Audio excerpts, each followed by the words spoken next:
Well, first of all, I just want to let you know, I am a patient of Dr. Chen's. And what that means is, I wasn't always a patient of Dr. Chen's. When I first heard about what Dr. Chen does every day, was very skeptical. And let me just kind of real quickly fill that in so there's some context of why I'm here, and hopefully it'll make sense for what you're about to hear. I own a company, it's called Swing Point Media. We do speaking all over the valley about marketing and whatnot. And Dr. Chen happened to be at one of our talks. And he spoke to my business partner who's in the back. And my business partner said, Jeff, Dr. Chen, or she said this doctor from Palm Springs would like to talk to us and see if we can help him with his business. And I said, what does he do? And she kind of hesitated and she said, he does age reversal. I'm like, he does age reversal? And I thought, immediately, unfortunately, I was very skeptical. Does that happen to anybody else before? You hear something, even like, hey, cure Alzheimer's or dementia, and you're like, yeah, right, that's been a fact for my entire life. It's not curable. Well, I decided at that time, the more I listened to Dr. Chen, it turned into about a 3-hour meeting. And in that meeting, I learned a lot of things. One is, he said something that changed the way I look at my health. Nothing is terminal. Meaning if you have something and it can be caught soon enough that through what he does, it can be reversed. And I don't think he's going to talk about this because he's not a gentleman who boastfully puts things out there. He just goes to work. But I want to share something with you. He did a study. He graduated from USC Medical School, and he did a study on rehabilitation medicine. That's his background. And he asked a question one day, and he said, what if aging were a disease? And I tried to cure that. I tried to treat aging as a disease. Because what happens? As we get older, what kind of things might happen? Eyesight? Arthritis? Hearing? Huh? No, here, I'm just kidding. So these things we think they're age-related. But through Dr. Chen's work and 4-year study, it's the largest study ever done. It's 1,000 people over 4 years doing his specialty when he asked that question, what if? And in those 4 years, the average age reversal was 20 years. And here's the neatest thing. That's the only side effect. How cool is that? It's not like we watch on TV where it says, okay, take this drug and you'll feel better, but oh, by the way, this next page is about how you're not going to feel well or it could happen. Now, here's the other thing. He noticed, and this was kind of like a side note. Remember sticky notes? This was an accident, wasn't it? Somebody failed to get the glue right, and it turns out to be probably a multi-billion-dollar product for 3M. Well, in this case, he started noticing that in this same situation, many of the people that were in this study, the 1,000-man study at University of Wisconsin Medical School, was this. A lot of the things that they came into the study with now were no longer present that we thought this is age-related. Arthritis, eyesight, hearing, muscle and joint pain, memory, all these kind of things started going away. So the more I listened, like I said, I got very excited and I became a patient of his. Now, I've been a patient since, I think it was November of 2015. Every year, and you'll see this, the thing I like about Dr. Chen, he doesn't say, how are you feeling today? And you tell me, well, you feel great. Oh, good, we're on the right track. He doesn't care about that. Now, I shouldn't say it. He doesn't care about that he wants to know the data. In other words, do your blood test. Does your data prove that we're going on the right track? It'd be no different than if I went to Jenny Craig, if you will, no plug for Jenny Craig, and I stepped on the scale and I said, I want to lose weight, right? How would I know if it's working or not, ma'am? Keep weighing myself. He wants to know that data. So he'll share with you today some things that prove out that data. Well, after I started with him, and again, I was hopeful now. Wasn't skeptical or doubtful, but I was hopeful. A year later, because he wants to test again, after doing what he said, because he saw some things in my body that were low that need to be improved. Not pharmaceutically, by the way, okay? That now, a year later, these same tests showed my age had reversed in many areas by up to 10 years. So now I'm only 25. No, I wish. It's not that funny, ma'am. So the point is there's a process called a functionality test, and it's about a 45-minute test you take, and it tests all the things that we do. Our eye-hand speed coordination, our hearing, our visual, and what I saw were my numbers went up tremendously. And these are tests that are monitored all across the country that said, hey, if I'm 55 years old and I'm a male, I test against 55-year-old males. How did I test out? My numbers literally were way, way above average. And I don't say that braggadociously, I say it proudly that now my response time is much faster, right? My wife says I'm not as quick as I used to be, but I think I really am. So anyway, so this is kind of where Dr. Chen comes from. He's been doing this now for 20 years, and he has actually over 20 years, and he has thousands of patients worldwide that he's treated. He does this through telemedicine. In other words, he can treat people all over the world. So this is the nice thing. If you have a loved one or a relative that says, they live in Kansas, it doesn't matter, because he's working with specific things that are not about how you feel. It's about tests, and he can do this like Skype now. He has a telemedicine office. So with that, what happened? Well, Dr. Chen now, he has a couple of things. One, arteriosclerosis, almost one of the largest killers of people in the world. He actually holds a patent for curing arteriosclerosis. Did anybody know that there was a cure for arteriosclerosis? Yeah, he has a patent for that. Multiple sclerosis, he holds a U.S. patent for that. And I say this just to give you some credibility or some foundation of who this gentleman is. And this was the surprising part. He lives right here in the Coachella Valley. He has an office right down by the airport, and he's accessible.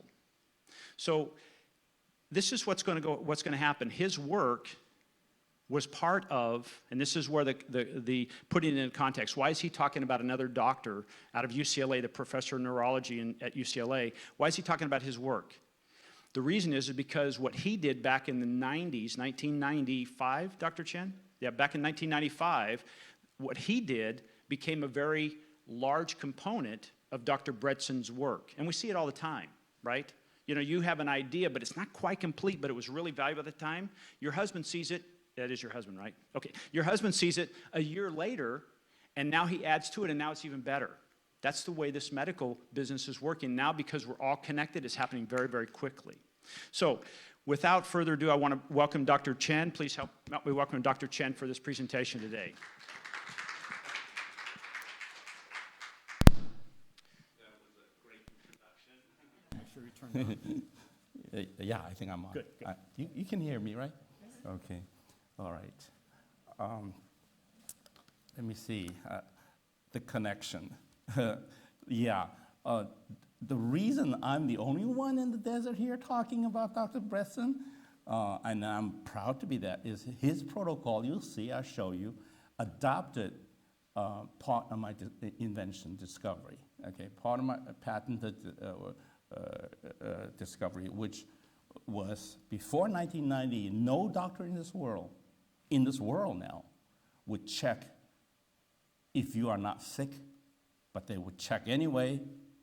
Your thyroid hormone, your adrenal hormone, your sex hormone, your brain pituitary hormone called growth hormone. Nobody checks that. No one in the world. No physician until me. Okay, I discovered that, no. Actually, many diseases that you have, hypertension, cholesterol, early diabetes, all of that stuff is related to the imbalance of the other hormones that people ignored. And if you, by accident, do a test on your thyroid, that your doctor would say, oh, it's within the range. There's a range, by the way. Every lab has a range. Let's say 25 to 75. And as long as you're within that range, your doctor doesn't say, oh, you are 31? It's normal. You are 50 now, 60 now, 70 now. What do you expect? Celebrate. God is calling you. Okay, so no, actually I discovered that you have to bring that person above 75. Not let it be at 31, 32, 35, even though it's normal. You have to be optimum. Is that what we do to our financial status? We want to be optimum, our work, whatever field you work, you want to be optimum of what you do, the best of what you are. You don't want to be an average carpenter if you're a carpenter, right? Well, that's what doctors do with their hormones. That's what my discovery was. And when we bring everybody above 75 now, okay, above 75, what they consider normal, above the normal, health becomes above normal too.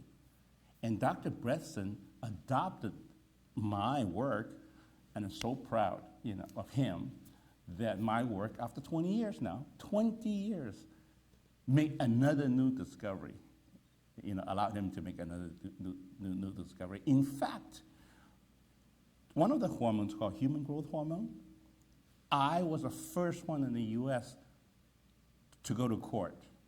The FDA charged me with a 7-count indictment. I mean, I could have ended up with 35 years of prison time, okay, because growth hormone was not allowed in those days for adults. For children, yes. For midgets, yes. That's what it's for, so they can grow up.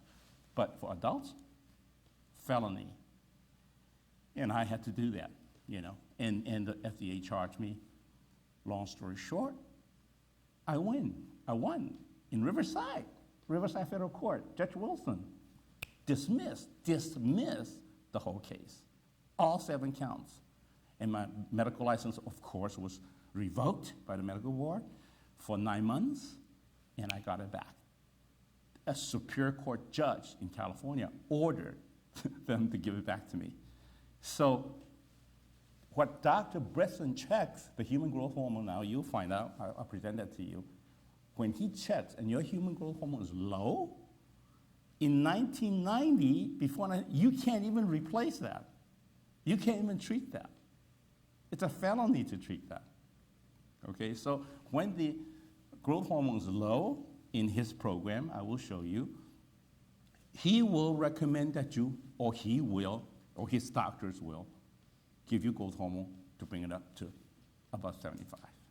Okay, so that's why I'm here, so excited about this presentation.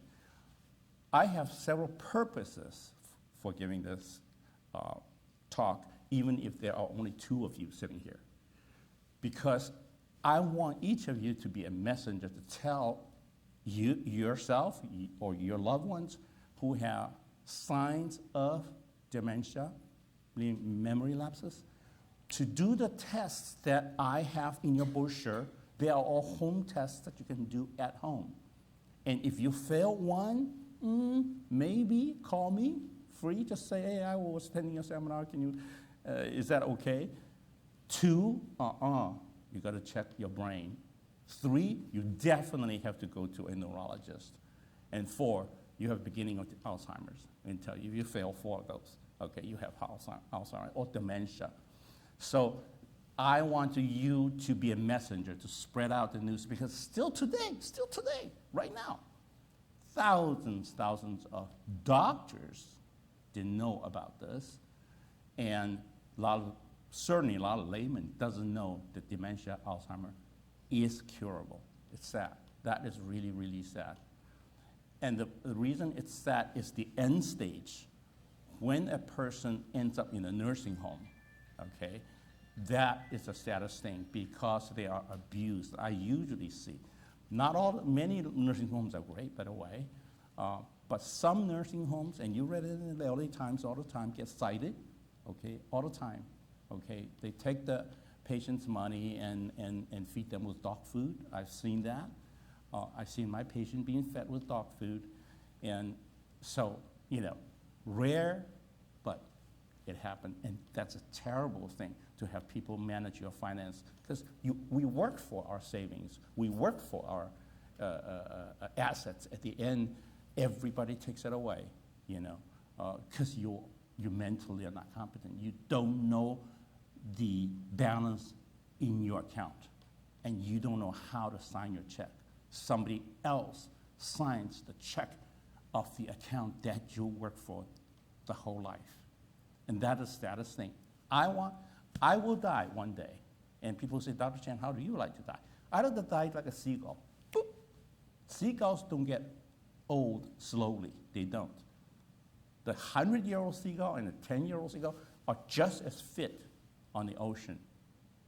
God made them such a way that on the due date, that 120-year-old seagull just, whoop, just like that. And that's how I want to go. I don't want to go to a nursing home and hang in there, okay? And turtle too. There are two animals in this world, turtles and seagulls. They don't age in the sense that we age, gradually with all more diseases, more disabilities. They just suddenly drop, and that's how I want to go. And in fact, these two animals, their hormones don't drop like we do. Isn't that interesting? Their hormones, the 100-year-old seagull, 10-year-old seagull, you check their blood, you don't have to put a name on them. It's the same. So it's very interesting. So the second purpose I want to give this talk, even if there are two of you sitting here, is that everything Dr. Bretson will do, tests, is available here in the desert, Palm Springs. And going to UCLA, I recommend highly that you go, if you or your loved one has dementia or Alzheimer's, go see him, make an appointment to see him, become his patient, definitely become his patient. But he will do a bunch of tests on you, and you come back, nothing can be done to you until the tests are done, and then you go back. And two of the tests, very, very big deal. PET scan of your brain and MRI with NeuroQuant, it's a software, by the way, of your brain, are available right here, okay? And Medicare pays for it. I was so surprised. I'll tell you a story, my personal story, that I ended up doing a PET scan and MRI of myself, okay? When I called up Eisenhower, I thought I had to dig out a lot of money for doing that test. And they said, what kind of insurance do you have? I said, Medicare. They said, oh, okay. It'll pay for it. I said, really? They said, yeah. Then I said, oh, if Medicare pays for PET, maybe it'll pay for MRI. I called up RedNet Palm Springs, which is the other outfit that does the MRI. I said, I have Medicare. Do you pay for MRI? Yeah. You don't have to pay a dime. Amazing. I said, wow, people need to know that, So the second thing is everything tests that I mentioned, most of them are available here, and I'm not an insurance agent, so I can't say which test gets reimbursed and which one does not. But I know the two most expensive ones, PET scan, MRI, the most expensive one, paid for by Medicare. And we work so hard in our lifetime to get to the stage to be Medicare beneficiary. Certainly, you need to enjoy the benefits that's owed you, that you're entitled to. That's the second purpose, okay, of my talk. Spread the news, know that the tests can be done here. You don't have to travel to UCLA, and you can get them done before you see Dr. Bretson. Dr. Bretson's appointment, the soonest you can get is next August. That's more than a year away. During this time, you or your loved one's going to deteriorate if you have Alzheimer's. See, that's my message to you too, is that do something, you can do something now before seeing him in August, okay? That's a long time. Now, how do you know what to do? That's the third message I want to give you. He uses no drugs. Isn't that amazing? No pharmaceuticals.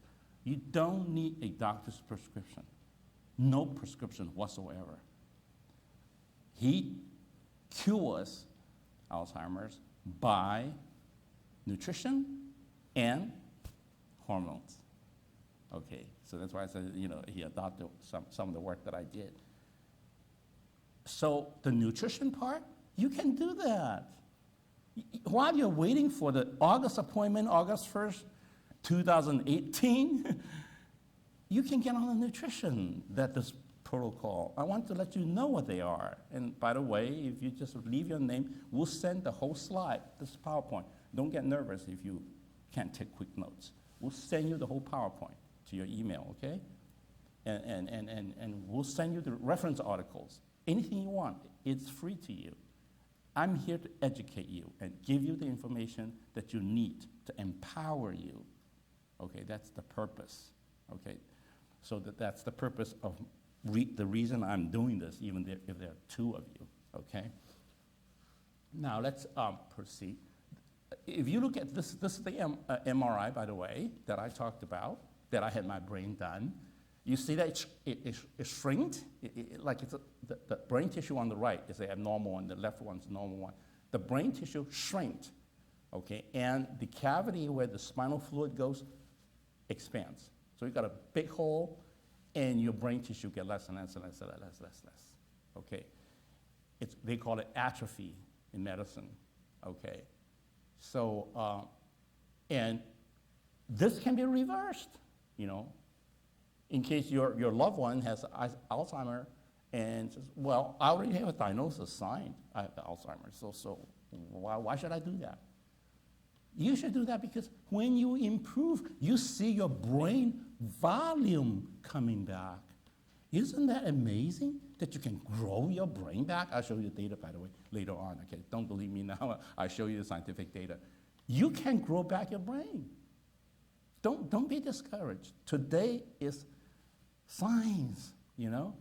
And like, in fact, Jeff was talking about earlier, that you know how iPhone and Samsung sue each other all the time for patent violation? Because they built on each other. One discovered a little thing in the phone, the next guy built on that, and it becomes iPhone 5, 6, 7, 8. Gets better and better. Samsung gets better and better. But they actually rely on the discovery of each other. And that's medicine. That's exactly what medicine is like. iPhone, you know. 15% of the population, most are even too young to know. Because the worst thing about, saddest thing about dementia is you don't know. Your knowing organ's gone. It's going away. You don't know. You need people around you to tell you, hey, you know, I'm Edmund, how come you don't know my name? How come you don't recognize me? How come you don't say hello to me? I mean, you need people around you, or, you know, hey, you're looking for your keys to offer now, you know, or you know, I used to go to Whole Food, now you don't know how to go to Whole Food? We've been going there for 30 years. I mean, you need people to tell you that you are ill. So a lot of these people are too young even to know that. Sad, okay? And then this disease is terminal, meaning one-way street. It doesn't go back until Dr. Bresson's discovery. Okay, sad story. You know, this is Alzheimer's Association's data in America, USA, 30 million in 2012. That's a huge number, okay? And in California alone, last year, 2016, 500,000 California diagnosed with a larger signature. And how many have not been signed the death penalty? How many don't even know that they have it? I mean, if you include that, it'd be over 1 million easy. You know, the scary part is that this data presented in one of the studies that by 2050, there'll be 160 million, if the way it's going now, 160 million Americans are affected with dementia and Alzheimer's. If we have a population of what we have today, less than 50% of the population would be serving more than 50% of the population with dementia and Alzheimer's. That is scary. That is really scary, you know. So we have to do something about it. Women are involved in this more than men, okay? As you can see, actually in the attendance, you kind of represent that. 65% of them are patients, okay? And then 60% of them are caregivers taking care of their loved ones. And women are involved. I mean, they're just either as a patient or as a caregiver, okay? And it's more involved than breast cancer. The course of dementia and Alzheimer varies, okay? By the way, there is no distinction in medicine now today between dementia and Alzheimer's. None, no distinction. Used to be, they say, oh, if you have those plaques If you have tau protein, you see in the brain, you see the MRI, then you have Alzheimer's. Or they say if you have APOE4 gene, E4 gene, then you have Alzheimer's. If you don't have Alzheimer's. It's a regular dementia. Wrong. Totally wrong, okay? Dementia and Alzheimer actually is the same thing. It's a matter of scale. In the beginning, doctors call it dementia. Until you develop protein and plaques on your brain, it's late stage. That's what it is. It's a late stage. So late stage, there was a name called Alzheimer's attached to it. There was no name attached to dementia earlier. But now, I mean, between doctors, me, I'm going to tell you a story about me. I've got Alzheimer's, okay? I mean, I told my sister, after the PET scan, the MRI came back, Connie, and my sister's Connie, practicing in Beverly Hills. I said, Connie, I've got Alzheimer's. She said, no way. I said, yes, look at the report, fax over the report. Oh, she got quiet. I was lucky enough to find out early. But the symptoms and signs of the MRI, my PET, my MRI, showed consistent with Alzheimer's. You'll hear more of my story later on, okay? How I discover I have that problem. And that I'm leading you to do the same thing that I do, is be alert and be involved early. That's what I did. I did involve myself early. Okay, the course of dementia varies. Sometimes it takes real quick. You see your loved one just suddenly going fast, the memory. Sometimes it takes 20 years to get there, okay? And after the doctor signs, you have a doctor, a neurologist signs the diagnosis, you got dementia, Alzheimer's, sign it, 3 to 9 years to live. It's a terminal disease, up to this point, up to Dr. Dale Preston's protocol. And if your doctor doesn't believe in his protocol, too bad. It's one way, I mean, death is gonna come eventually. Sad, okay? This is kind of a difficult slide to read, so I just tell you the conclusions. That is that they found normal people below 65, okay, already have signs. Normal, they consider normal. No complaint from the patient, no complaint from the doctor.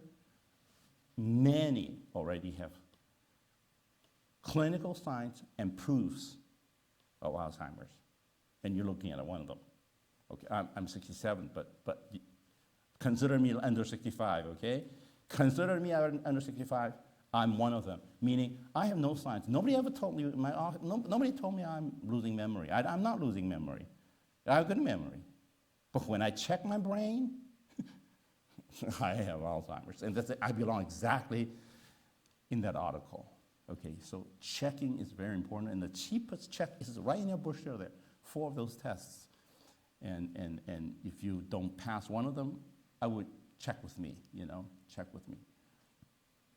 Alzheimer's is a sad state of affairs because the patient themselves, my uncle, till today, doesn't want to admit that he has Alzheimer's. Why? Because he's afraid of losing driver's license. He's afraid of my auntie putting him in a rest home, nursing home. He's afraid of if one day he goes to a retirement home, that the rates will be higher.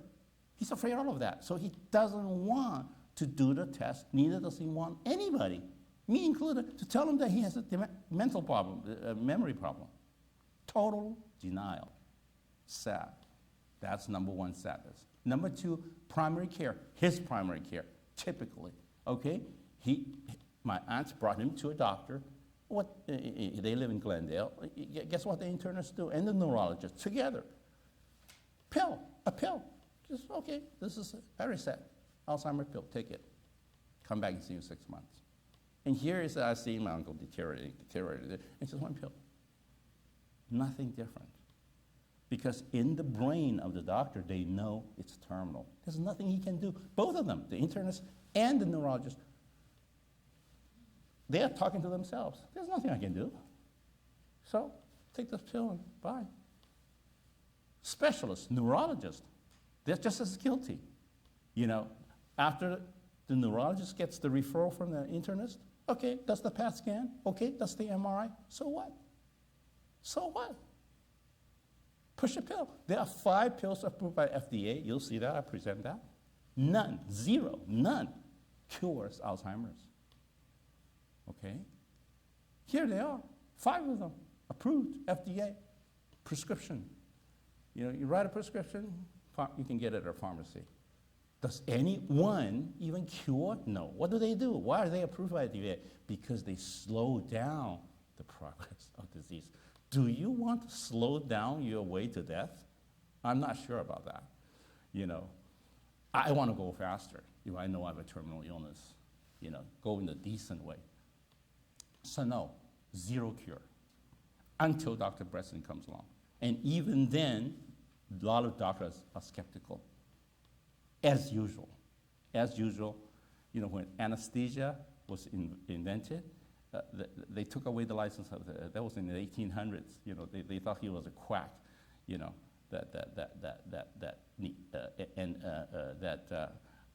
you can put people to sleep to do surgery. Surgery was done with people awake, you know, and so they ridiculed him. Then anesthesia became, they opposed him, took his license away, and eventually it became self-evident, scientific, so obvious that every surgery adopts it. So every new discovery in medicine goes through that stage, you know. I love this one, and I want to share with you the statement that Dr. Bresson made. Alzheimer's disease is actually several different diseases. Remember that. If you didn't get anything out of today's presentation, it's not one. When you say you have Alzheimer's, and I'm going to show my example myself, okay? I've got Alzheimer's. There is another disease underneath it. There is another disease that caused me the Alzheimer's signs on my MRI and PET scan. So it's not a disease there. It's a disease below the neck, actually in my nose, okay? So each of these diseases you must treat individually, and all of them, not just majority of them, not even 99% of them, 100% of them you treat them. You need different optimum treatment for the diseases causing the Alzheimer's. Then your Alzheimer's goes away. In fact, nothing is done about your Alzheimer's. The protocol Dr. Bresson does is treating everything that causes the Alzheimer's. Okay? This is another slide, difficult to read, but I'll just kind of highlight it for you. That it's multiple factorial, metabolic, toxic. Metabolic meaning diabetes, it's a metabolic disease. Okay, cholesterol elevation is a metabolic disease. Hypertension is a metabolic disease. Metabolic diseases cause Alzheimer's. So you gotta cure hypertension, cholesterol, diabetes. And I knew that over the last 20 years. Not too many doctors know that, I knew that hypertension, cholesterol, diabetes are curable. Listen to this word, curable. In fact, effective today. If I were you, every doctor I go to, I'll say, I have this, okay? Are you gonna control this disease that I have, or are you gonna cure? Please put it in writing. I got my lawyer's thing right next to me, please. You know, I want you to say to me out loud, are you controlling me, this disease, or are you curing? There's a difference. What's the difference? Controlling me, I take a pill, take a pill, take a pill. And I have to take it for the rest of my life? Yes, you have to take it for the rest of your life. That's control. Okay, that's like your car, the red light went on, and you went to a doctor, and the doctor says, oh, I'm gonna take away the red light. Hey, wait a minute, you just took away my sign. This red light represents a mechanical problem my car has, and you didn't do anything to the car, you just take away the red light? That's what blood pressure is. Your blood pressure goes up, it's at red light. If your doctor gives you a pill for that blood pressure to forcefully bring it down, your disease will continue to manifest in another form. Your car will break down in another way without the red light. Got it? So you have to cure the underneath disease, meaning never again. Never blood pressure will come back. That is what the kind of doctor you should have. Okay, just please, you know, I mean, we're all insured, we got Medicare, and doctors just, it's a money machine. Keeps you coming back every 6 months. You see the waiting room is always full.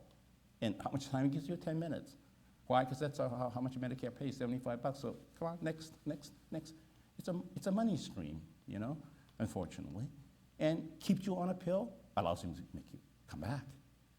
Okay? We don't allow our mechanics to do that to our cars. I mean, the third time you go to the same mechanic for the same problem, you fire the mechanic, right? But you let your doctors do that. Funny. Don't ever again. You can't cure me, doc? I go to another doctor who can cure. In fact, I'm going to bring a lawyer to every doctor who says he can cure, and I'm going to sign a contract. You can't cure me in 3 years? I sue you for the money I spent on this disease. That's the attitude you should take. And that's what Dr. Bresson's talking about. Metabolic and toxic, I'll go all into that. Okay. You can get actually Alzheimer's from breathing. Can you imagine that? And me, okay, that's me. I got it through breathing, actually. And how did it get into the brain? Because the nose, when you breathe something, there's a plate right here underneath, separating the brain and the nose. It's called pisiform plate. It has holes on it for you to smell. God created it so that you can smell something. The particles, a smell is actually a particle, you know. It goes into this hole and it goes in the brain and you say, I smell this, I smell that. This beautiful design that God has for us actually is a defect also. You know, knife is sharp. You can cut sharp knives and cut, and it can be a chef, and also can kill someone. So it's a two-edged sword. And the fact that we have holes here in the pisiform plate allows the toxins. And mold. My cause of Alzheimer's was actually mold in my house. I didn't know that. Okay. So here's a Canadian study.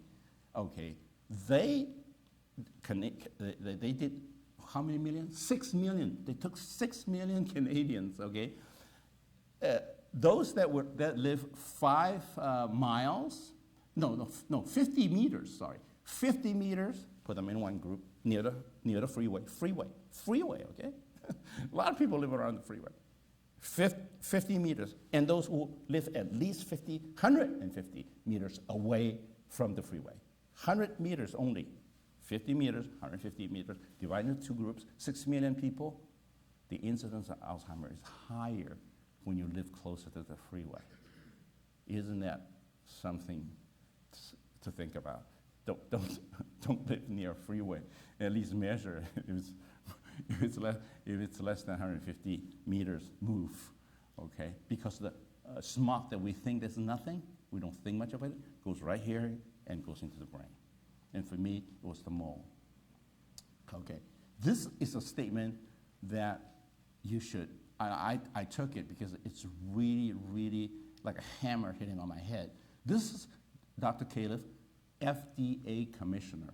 You know, we think of the FDA as our enemy or something like that. No, this is the FDA commissioner talking. It says multimodal therapy, multiple approach, okay, is at present, should be the medicine, the way we practice medicine. In other words, if you have a disease, you got a diabetes, and the doctor gives you 1 pill, that's mono approach, meaning 1 pill, he hopes that control your sugar. That's it. No, that is an outdated doctor. That doctor should approach many, because there are many causes that cause diabetes, and he must treat all the underlying causes. Multimodal approach. Any one approach, single approach, a pill, fails, always fails. This is today, okay, 2017. So if you have a disease or an illness and your doctor just gives you 1 pill, that doctor you should change, because you need a doctor who tells you what caused it, what are the causes of this disease. And even FDA now admits that the only way to treat chronic diseases, and that's what we talk about, chronic, hypertension, diabetes, cholesterol. These are all chronic diseases. Multimodal approach, never single approach. And that's what Dr. Delson's program is. Okay, I'll show you. Okay. And can you imagine that chronic intestinal inflammation cause Alzheimer's? Yes. If you have intestinal inflammation, how many of you have heard of leaky gut? Anybody? Oh, beautiful. An easy one. Thank you. Yes, leaky gut can cause Alzheimer's disease. So if that leaky gut is not healed and treated, that Alzheimer's disease will never go away. Never. Here's a study showing chronic intestinal inflammation, and you don't know that. You say, oh, doc, I expect to have diarrhea. No, you won't have diarrhea. You will have a totally normal life if you're having many intestinal leaky guts, It causes all kinds of problems, except you don't feel it. You have no symptom, no signs. That's why it's a dangerous thing. It was ridiculed 20 years ago. Any doctor who says, oh, I'm treating leaky gut, they say, he's a quack. There's no such thing as leaky gut. Today, gastroenterologists use that term. If your gastroenterologist says, what's leaky gut? That's a quack. Who told you have a leaky gut? That's a quack. You leave immediately. He's a quack, not the reverse, okay? And leaky gut can cause Alzheimer's. And here's the proof of it. This LPS on the left side is a nice word for bacterial toxin, okay, LPS, bacterial toxin. Bacteria in your gut make poisons. They shed like us, right, every day, they do. And the toxin gets into your blood and gets into your brain, okay? And if you put Alzheimer's patients, you take their blood and you take healthy people now, okay, healthy people have toxic bacterial toxins in their blood, but compared to Alzheimer's, at least 3 times more. You see, so in order to cure Alzheimer's, you need to check the gut. Hey, this is here. What's that got to do with each other? Yes, because the toxins made by the leaky gut problems goes to the brain. Here's Lou Gehrig's disease. Okay, how many of you heard of Lou Gehrig's disease? Okay, thank you. Yeah, normal people on the small box. Early stage Lou Gehrig's and late stage Lou Gehrig's. More toxins. Okay, so here the message for this study is to show you that, hey, the more severe you have a neurological disease, the more toxins you have in your body causing that. And you have to eliminate. So this is a statement by Dr. Bretson. I think he's a genius. I admire him for putting out this statement. Alzheimer is a roof of 36 holes. I just love that. The more I understand Alzheimer's, the more I love this statement. It's like a roof with 36 holes. If you pluck 35 holes, you still got a leaky roof. Okay? All 36 holes have to be plugged. And what does it mean by 36? 36 diseases. Yes. There are at least 36 diseases, or at least he found, that cause Alzheimer's. So you have to do the test, and that's why I'm having this seminar to tell you, I can help you check these 36 holes, yes or no. I got 2 only, Dr. Chen found out. I don't have 36, let's say. And by August, you get to see Dr. Weston. Hey, it's all done. Start treatment right away. Fix those 2 holes, plug it up. That's my job. That's where I can help you. And in plugging those 2 holes, you may be cured by August. You might cancel your appointment. Do you know in his study, there was one patient returned to work. She was laid off. She couldn't remember things. She would return to work in how long? 6 months. Do we have 6 months between now and next August? Absolutely, double that. That means you or your loved one have a chance of cured of no symptoms anymore. Dr. Preston, sorry, I'm canceling my appointment. I'm fine now. okay? It's a long time in this protocol anyway, okay? You can return to work in 6 months. But every single hole must be plugged. And then another analogy that I like, this picture of 36 holes, is that imagine there's a bucket under each hole, right? When it rains, you've got to have a bucket, right, to contain the water. When the hole is big, that bucket will fill up quickly, right? We can understand that. And when that hole is small, the bucket fills up slowly. When the bucket overflows, you got Alzheimer's.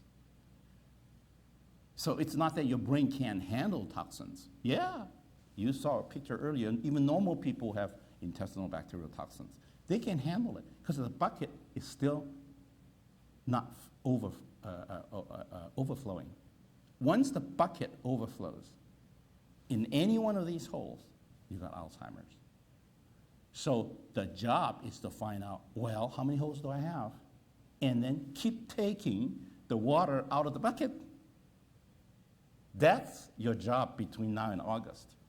If by August you're still having problems when your appointment with Dr. Preston comes up, it just means that you and I was not successful in emptying all your buckets during the meantime. Okay, it's that simple. Okay, so remember this picture, and in fact, that applies to not, somebody has Parkinson's disease, same thing. I got a call the other day, said, hey, Dr. you got a lecture on Alzheimer's, does it help on Parkinson? I said, yeah, same thing. The cause is different, but the treatment is exactly the same. I wouldn't do anything different at all. I call Parkinson's a roof with 16 holes. Okay, less holes, that's all, but holes still, it's not a single cause. Parkinson's is not one single problem.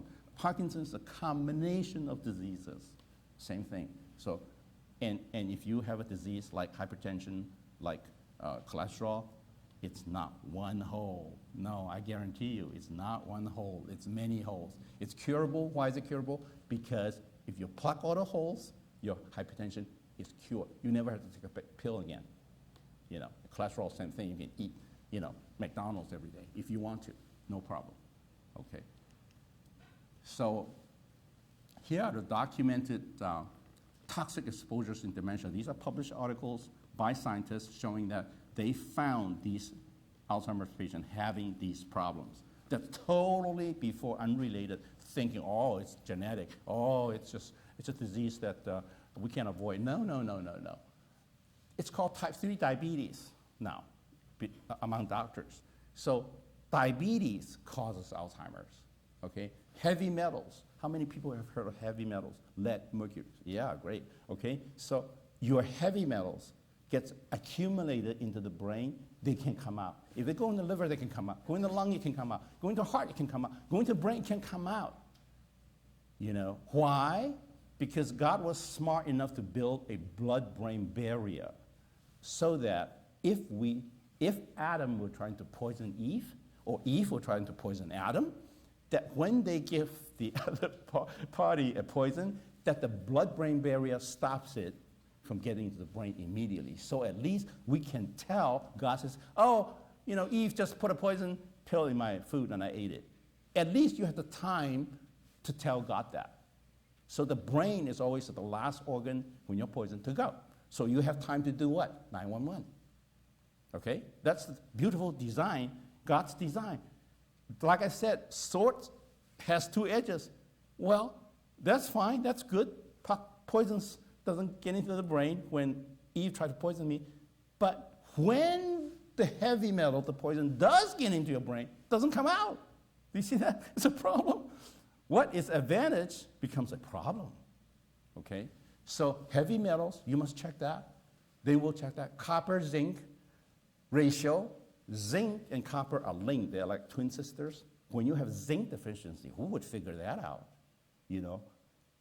That if you have zinc deficiency, that your copper gets higher and higher and higher in your body, and that copper gets in your brain, it gives you Alzheimer's or memory loss. Okay? And so zinc supplement is very important. daily supplements. People say, I eat well, I don't need any supplements. Really?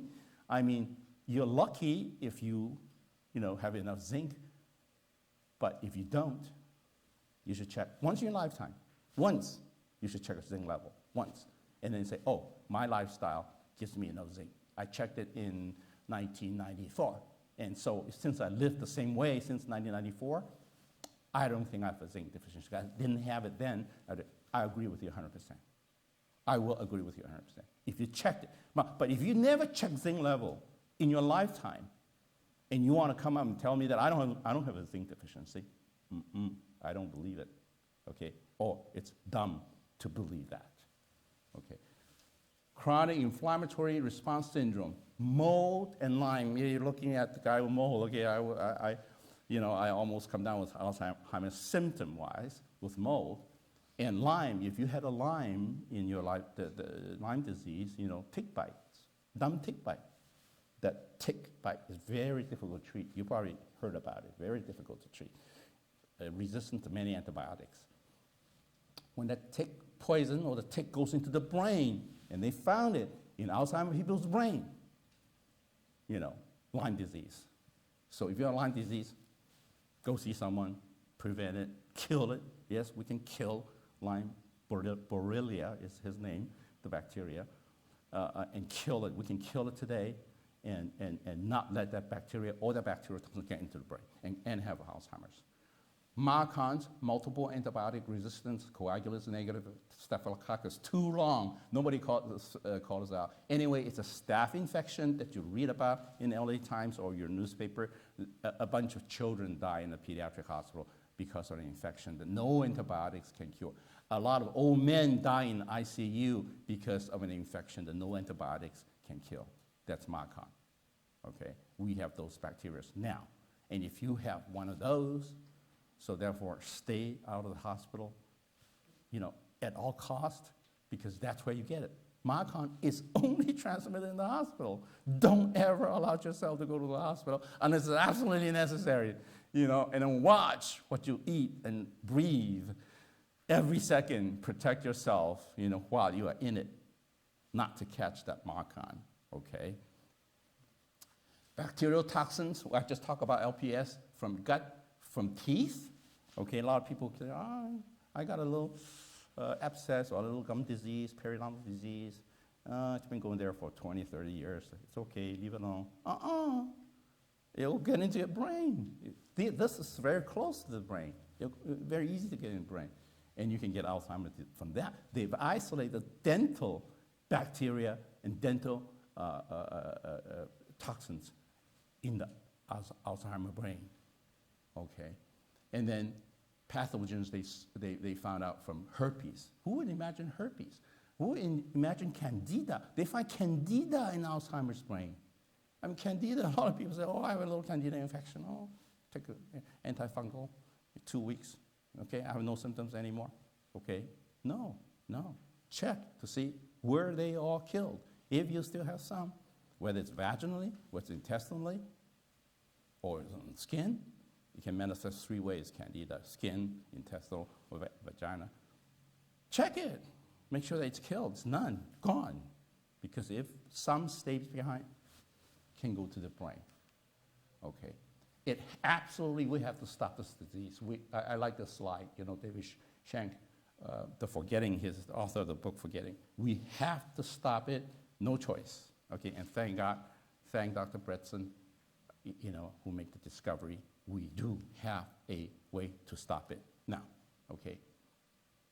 Neurogenesis is present since the beginning of mankind.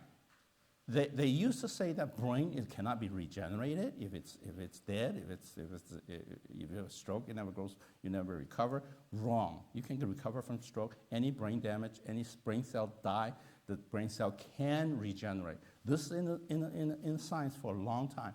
That's no longer true. Anybody says, your brain cells die, once they die, they don't come back. Wrong.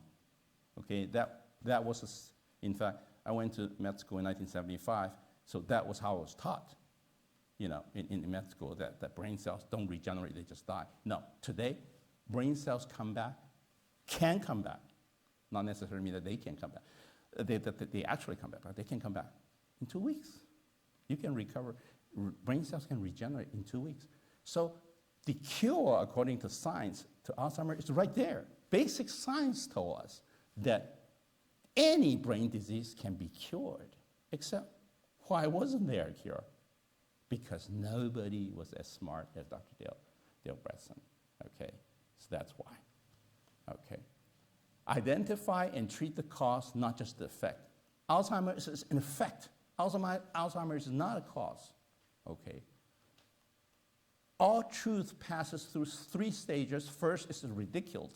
In fact, a couple of years ago, Dr. Dale Bresson published his article in 2014, said 3 years ago. He was immediately ridiculed by many people. Impossible. How can you cure Alzheimer's?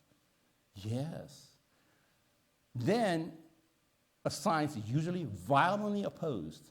Lucky, nobody violently opposed Dr. Dale Bresson. He's a professor at UCLA. You have to oppose UCLA to oppose Dr. Dale Bresson. But me, I was prosecuted by the FDA, prosecuted by the medical board, took to trial, okay, and vindicated.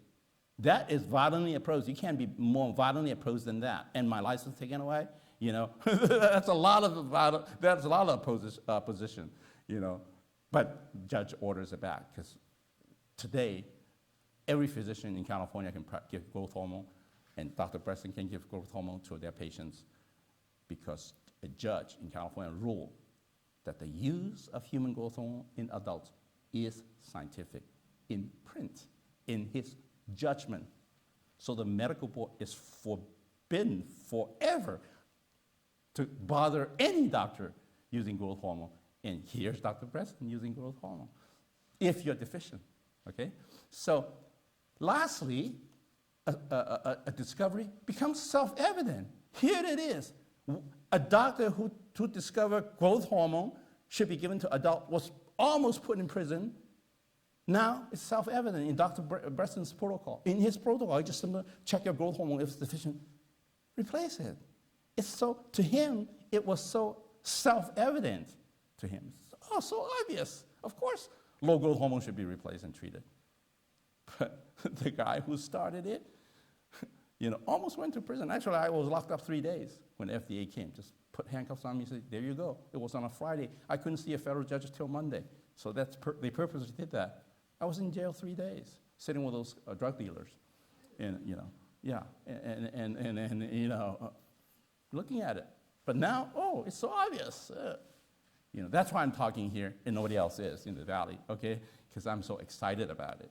Because he took, you know, some of my findings into a higher discovery for mankind and improve our health.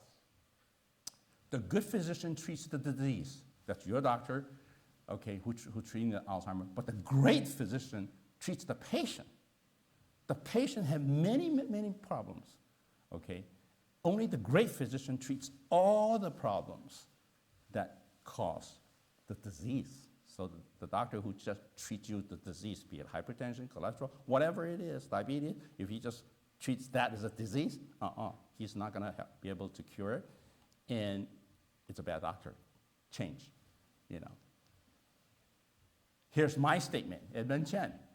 The good physician treats the disease, the great physician cures the disease.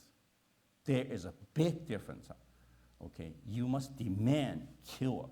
And if it's not, doctor, put in writing, you can cure me. Put in writing. Because I'm going to look for somebody else who can. Maybe there is, maybe there is not. I don't care. I want you to put down, you can't cure me. That's a fact, right? If you tell me I have to take your pill for the rest of my life, it's a fact. You just admitted to it that you can't cure me, right? Well, then I go to see someone who can cure me. So the one who can cure is a great physician. Okay. Discovery consists of seeing what everybody sees. Dr. Dale Bresson saw everybody in the world. The doctors in the history of mankind saw Alzheimer's, but nobody think that it was a roof with 36 holes. That is what makes him great. Okay. It's thinking what nobody thought. Okay. The characteristics of the program is a 36-point approach. I said earlier, call it 36 holes. No drugs and no pharmaceuticals. You can do it yourself. You don't need a licensed health professional to help you. It's that simple. Okay, no drugs and pharmaceuticals. That's a beautiful characteristics, and that has been my experience the last 20 years in treating hypertension, diabetes, and cholesterol, and all of that stuff without drugs. You can talk to my, this is live, by the way, on Facebook and recorded, and my patients will see it later. I'm telling you the truth. I have not used a pharmaceutical to treat a disease last 20 years. I have not prescribed last 20 years for chronic diseases, hypertension, cholesterol, diabetes, anything. Okay, no drugs. I discovered that magic way earlier than Dr. Bresson did, but he discovered new territory, Alzheimer. I didn't, I couldn't cure Alzheimer's. If you saw me last year, I couldn't, because I didn't know that what those 36 holes were, okay? He discovered the 36 holes. That's the discovery, worth the Nobel Prize. Hippocrates says, let food be your medicine. Don't underestimate the word food. What he meant is nutrition. Nutrition is what's going to cure you, your Alzheimer's, and your hormones, optimization of your hormones. Half of what Dr. Chen does, half of nutrition is going to cure your brain disease, okay? So way back when, geniuses always make statements that, live forever, as long as the earth lasts. Let food be your medicine, and let nutrient be your medicine. That's the article, Aging, 2014. He since has published a lot more, but this is the classic. This is the one that shocked the world, and it says that 90% of his patients got well, 10% didn't. I'll tell you why. He found out the reasons. Okay, what are the characteristics of this program? Okay, it's a combination, like I said earlier, 36 holes. Whatever if you have 25, all 25 has to be plugged. It's a combination. Okay.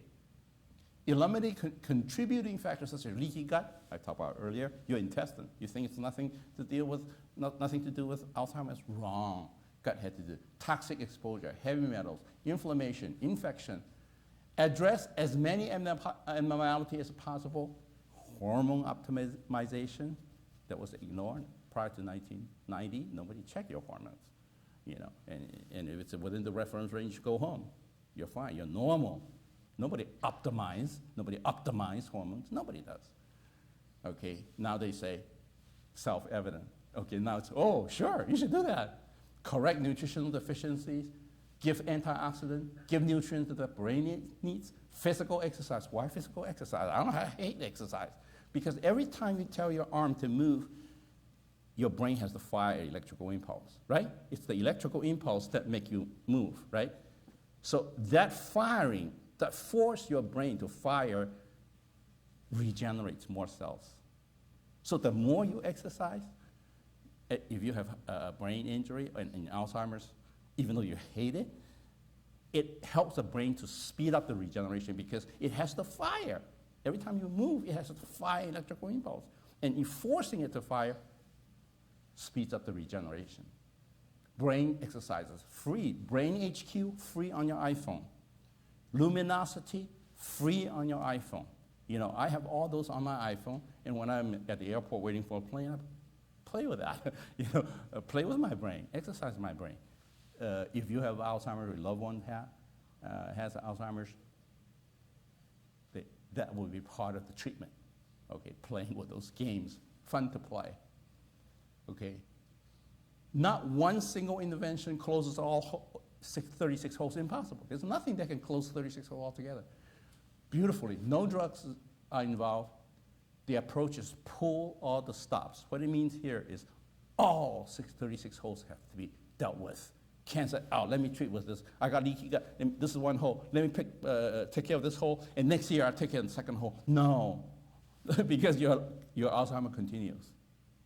All 36 holes, if you have 36 or 26 or 25 or 15, plug them, treat them, empty the buckets, all at one time. Okay? good follow-up, a quarterly assessment. We do the follow-ups right in your brochure. That's why it's a valuable brochure. Don't throw it away, okay? Because at some point it might happen to you, assuming you're perfectly fine. And that's how you find out, because you do this once a year, the test that I have on your brochure, okay? If you or your loved one has dementia, we do that every 3 months. Why? I know it's going to be cured, right? I know the patient will be better. I want the caretaker to see that.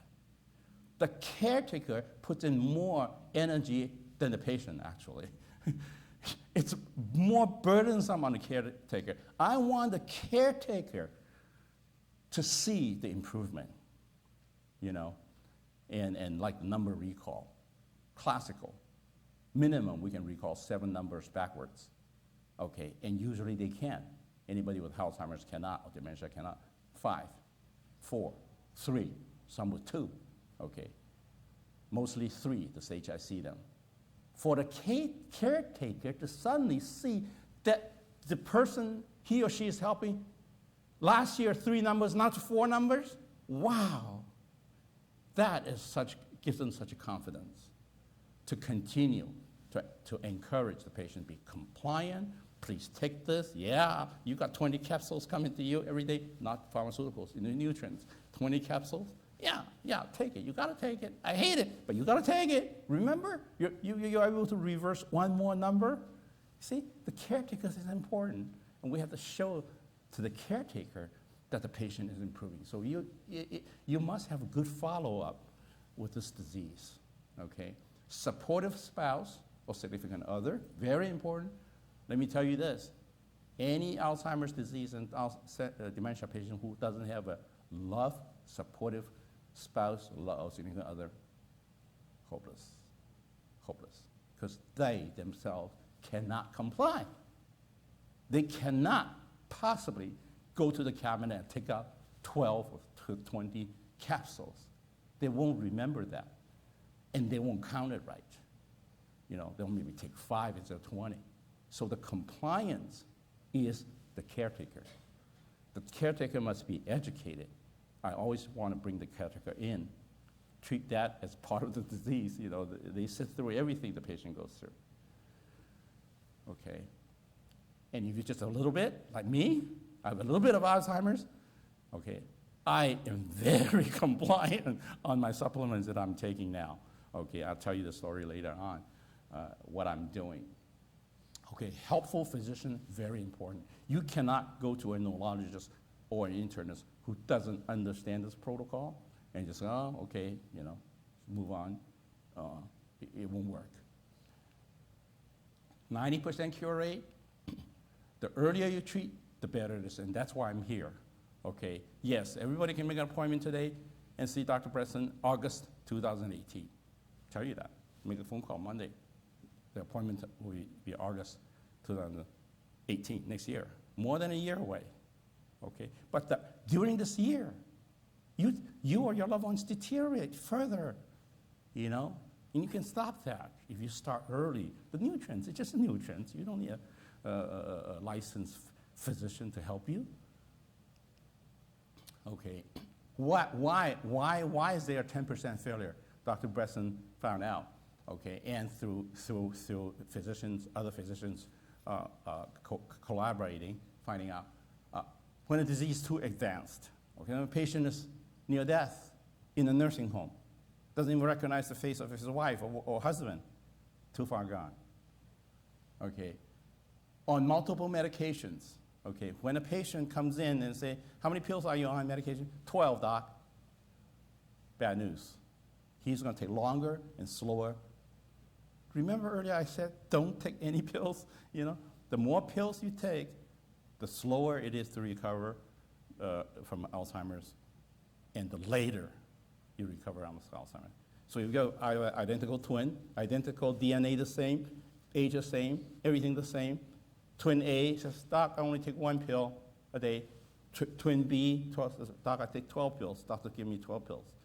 The 12 pills says, you're not going to recover as soon as your other twin, because your other twin only takes 1 pill a day. Okay. over age of 75, harder because of the caretaker, okay?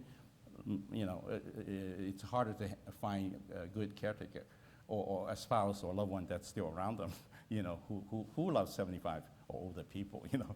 They lose their loved ones, you know? So that's what happened. Lack of diligence on the program, lack of attention to detail, lack of improvement in lab values. Here's the doctor. If the doctor doesn't care about the improvement in the lab, you're not going to get well. You have to find a doctor who checks your labs all the time. You heard Jeff talking, you know, when Jeff came in, you know, I said, I don't care how you feel. Doctor always asks you, how do you feel? I don't ask that question, never, ever. It's the lab. It's a number that I take from your body that tells me you're better, you're not. I don't need, shut up. I don't need your feedback. How you feel is not important to me. It's the number. And number comes from what? Lab tests. Okay, lack of follow-up. If you make an appointment August to see Dr. Preston and you say, okay, I've seen the guru, that's it. Next appointment is August 2019. You're not going to get well because there's no follow-up. You must have follow-up. Okay. Unhelpful physician, we already went over that. Unhelpful physician is very important. Tests that he will do on you. I need to forewarn you, a lot. Okay, because he has a lot to find that 36 holes. He's got to eliminate those holes one at a time, right? So APOE4 gene, if you have that gene, you unfortunately blame your parents because your parents give you that Alzheimer's gene. That is not a death sentence. You can live your life without having APOE4 gene and never have Alzheimer's because we have a new field of medicine now called epigenetics. We know how to block the expression of this gene. Same thing with diabetes. Okay. Many genetic diseases now that are in your gene can be blocked. The expression can be blocked. So don't be discouraged if you find yourself at an APOE4 gene, APOE4 gene. But we'll do that test. Neurological, psychological evaluation, the Montreal cognitive assessment, that's right in your little brochure, okay? And you can practice that at home, see if you pass. You know, the SAGE test is in our office. By the way, anytime you just call the office and say, hey, I was at your seminar, send me a copy of the SAGE test. SAGE test is 5 versions, okay? So you can memorize the answers, okay? That's why it's 5 versions, because they don't want you to cheat. So take a version A, that's how my staff knows it.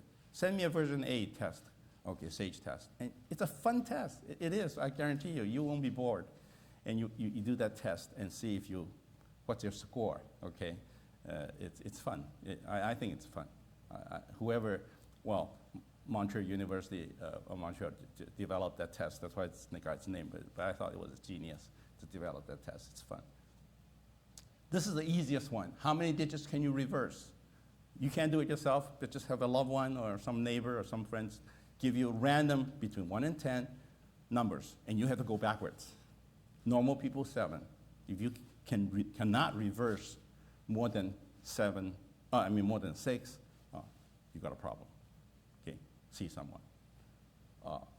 One leg stand, eyes closed. You know, do this for 1, 2, 3, 4, 5. Okay, you can't do that with your eyes closed. You flunked. You got beginning of dementia, Alzheimer's. Verbal memory test, very easy. That's in your brochure too. 5 words, 5 seconds. 5. Okay, very easy to remember. 5. So have your loved one, have your neighbor, have someone give you any 5 words in that sequence. And then start watching TV, talk to them, okay? Put the timer on, iPhone, timer 5 minutes, bing, bing, bing. Okay, what were those 5 words?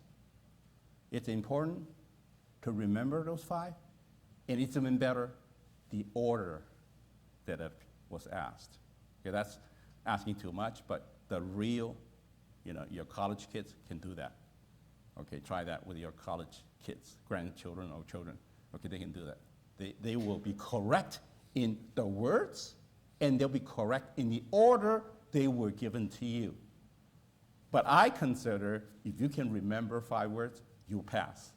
I don't demand that you get it in the right order, okay? So that's very easy to test to do. PET scan, I talk about, covered by Medicare.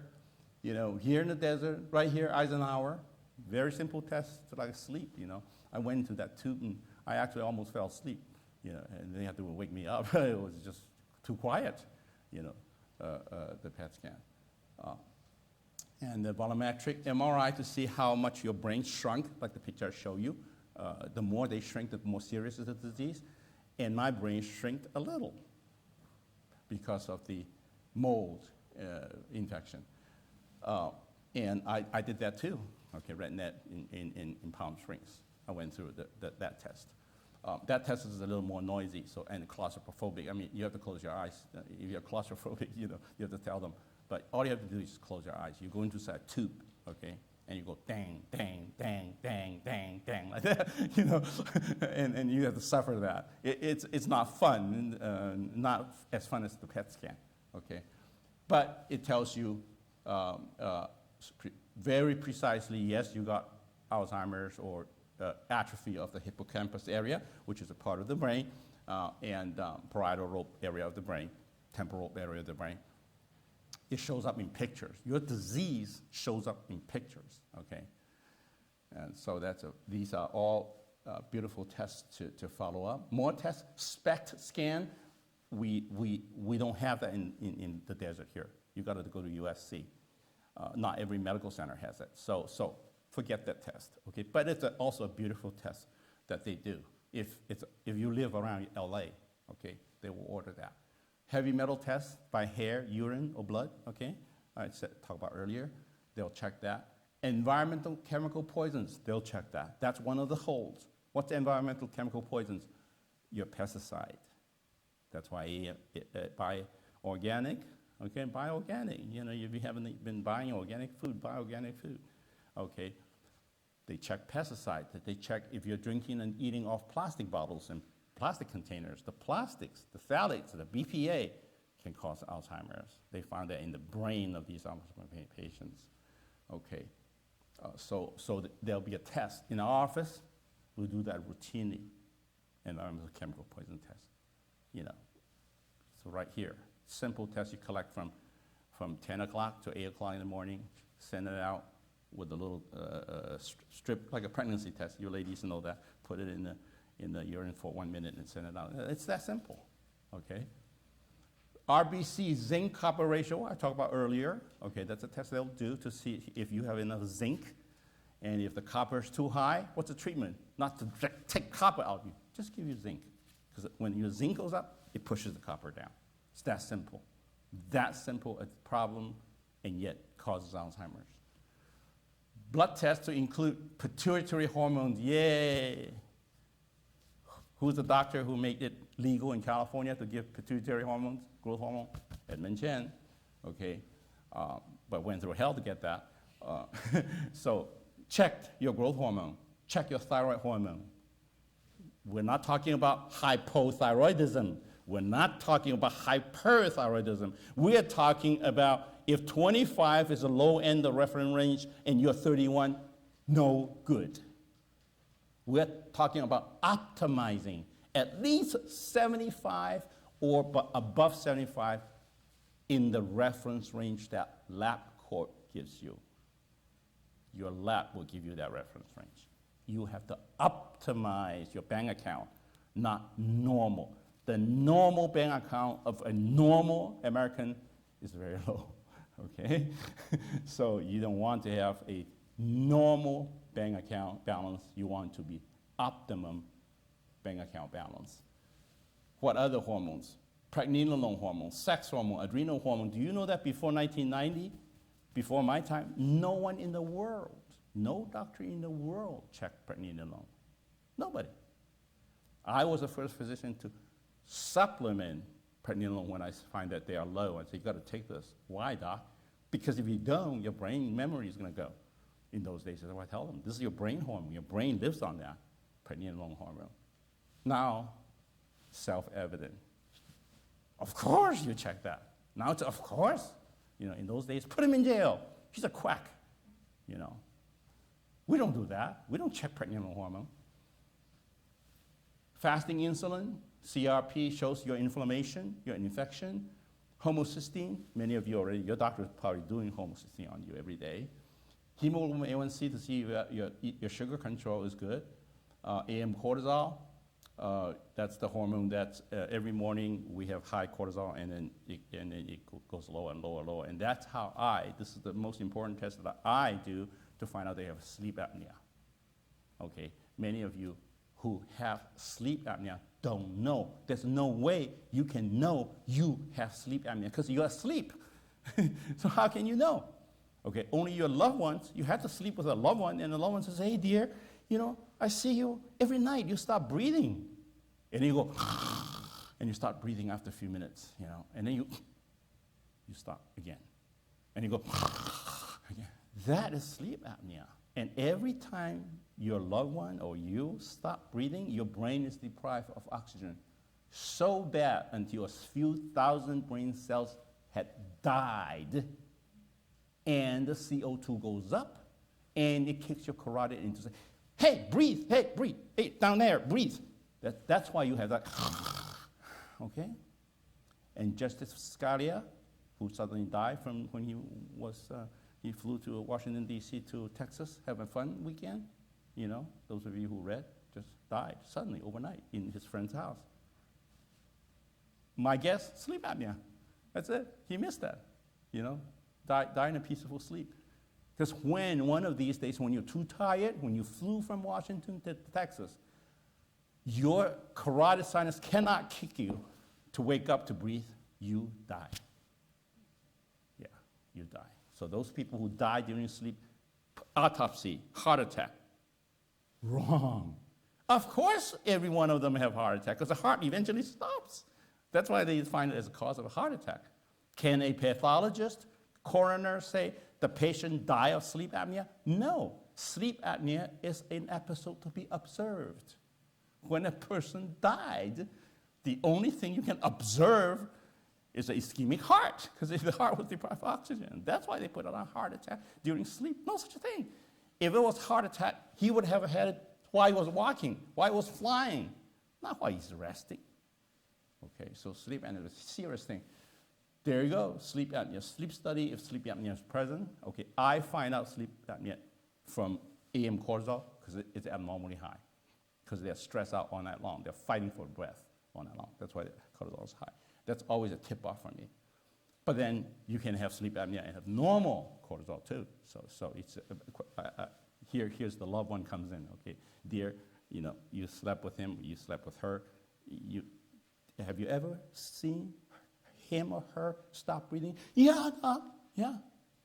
Sometimes I pushed him every time. There you go. Got to be corrected. Got to be treated. Nutritional evaluation. Okay, by NutriEval, it's a test that check out every nutrients, amino acids, vitamins, minerals, you know, essential fatty acids, everything to see what you are missing today, okay? Because you've lived like that, you know, since birth. So today, what are you missing? And what you are missing today means you will miss that nutrient until you die if you do nothing about it. Simple, all right? Because you're not taking any supplements, right? So what you miss today, you will miss that until you die. And those, you better pray that those nutrients are not important, because if those nutrients are what the brain needs, Alzheimer's is on the way for you. It's waiting for you, okay? Zinc deficiency, okay? If you have zinc deficiency, you know, Alzheimer's is waiting for you. Check for infections, okay? He does all these tests. And to be thorough, I give you a whole long list of all the rest of the test. I mean, just don't let it scare you. You know, it's on and on and on and on, you know, testing. And the reasons why he does that, and what to do if you were low or abnormal. I mean, just on. I took it right out of the article, by the way. You know, so, yeah, okay. But what I was so, and that's the time Jeff says, hey, you got to give a seminar. You got to tell at least one person in the valley here. You got to tell somebody about this, because here on the bottom of his, Dr. Bretson's protocol, please check your T3, free T3 thyroid hormone. Free T4, that's thyroid hormone. Does anybody check that before 1990, before Edmund Chen discovered it? None, zero, no doctor in the world, not just USA, in the world, nobody checks that. Estrogen, yes, those gynecologists in 1990 checked that. Progesterone, yes, but how many of you have menopause today sitting here and says, my mom went through that, my grandma went through that, I went through that, no problem. I live with menopause. Who wants a period a month? Who wants that? I'm glad to be out of menopause. Wrong. That's one of your holes for dementia, Alzheimer's. One less hole is better than one more hole. So you must be bioidentical hormone replacement if you have menopause, okay? And if you say, oh, doc, I heard those studies about breast cancers, breast fibroids, uterine cancer on estrogen, progesterone, increased risk. You're right. Because in those studies, they were taking non-bioidentical hormones. Non-bioidentical hormones, meaning hormones. Here's Susan Summers come in. I thank Susan Summers every day. She is actually a better messenger than us doctors because people listen to her. Bioidentical, if you're a Christian, it's God identical. The hormone that Dr. Bresson's doctor will give you, or Dr. Bresson that I will give you, must be identical to God's.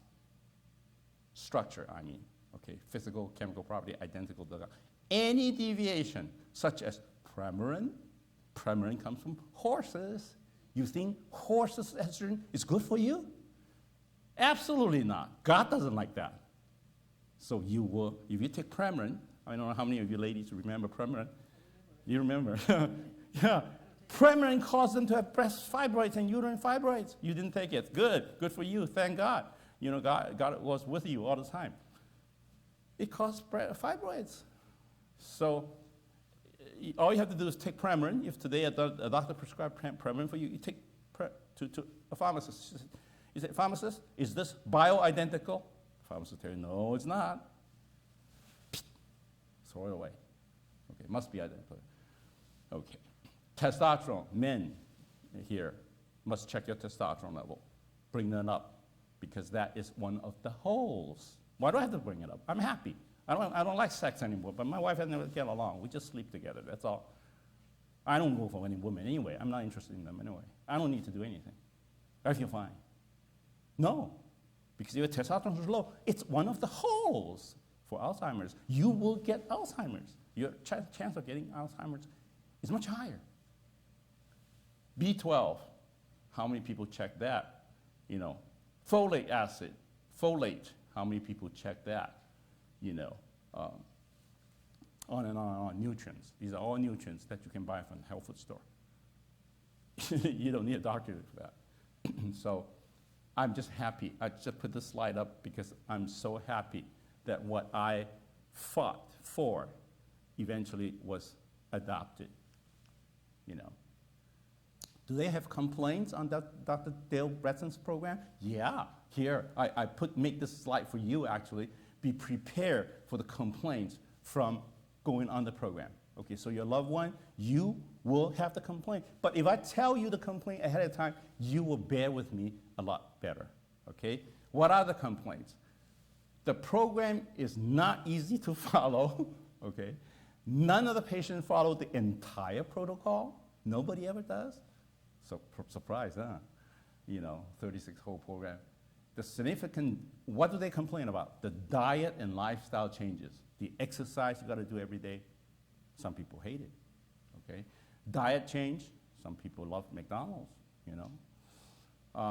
multiple pills required of each day. Here's the part that most of my patients hate, is the multiple pills. But I want you to remind you, the pill here is not drug, not pharmaceutical. It's a nutrient. Consider it food, F-O-O-D, okay? The pills that you take are food. Change the way you think. Yes, other people are taking pills, pharmaceuticals, needs a prescription to refill. Your food pills can be bought at Costco, all right? It's that simple. I train my patients thinking, They are the most common complaints of patients. However, these complaints were mitigated by the fact that all the patients have previously been made aware, that I'm doing that to you now, through their physician, here it is, in the media, news, that their prognosis is poor. One-way street to death. Prognosis, no prognosis. What are you talking about prognosis? What about cure, reversal? There's no reversal if you don't do this. If you don't do this, that's it, one-way street. And their cognitive decline essentially untreatable up to this point. So what's your other choice? You do this, or you're doomed. I tell you right now, today, you don't need to go home and think about it, okay? What are some of the nutrients that he will put you on, and he will check to see if you're deficient? And if you have not checked, I would check. You know, there's a Nutri-Eval that we did in our office, Okay, number one on the top, and I'll show you pictures of the most important for the brain, N-acetylcysteine. Health food store stuff. You go to from health food store, Walmart, Walgreens, you know, Costco, get it anywhere. It's a health food. N-acetylcysteine, very, very important thing for NAC, for brain recovery, okay? Are you missing that? Today, sitting here, don't know about it, okay? Phosphatidylcholine, serine, magnesium. How many of you check magnesium? How many supplement magnesium? Very, very important for the brain. CoQ10, omega-3s, fish oil, okay? Vitamin D, how many of you take vitamin D? I don't know. L-carnitine, selenium, zinc. Here it is, zinc. Folate, trimethylglycine, alpha-lipoic acid, and vitamin C. These are the things he will give you if you find you deficient. For example, what do I mean? I mean that if he tests you out, serum vitamin C level and your C pass, you pass on the vitamin C, you don't have to take it. You're fine. Just do the other ones. Do you follow what I mean? So you don't have to take the whole list. Only what you are deficient. It has to be checked. And then if it's deficient, you need to take it. Okay? Here, I want to talk just a little bit, because I don't have enough time to every single nutrient, okay? So I just want to impress you on N-acetylcysteine, okay?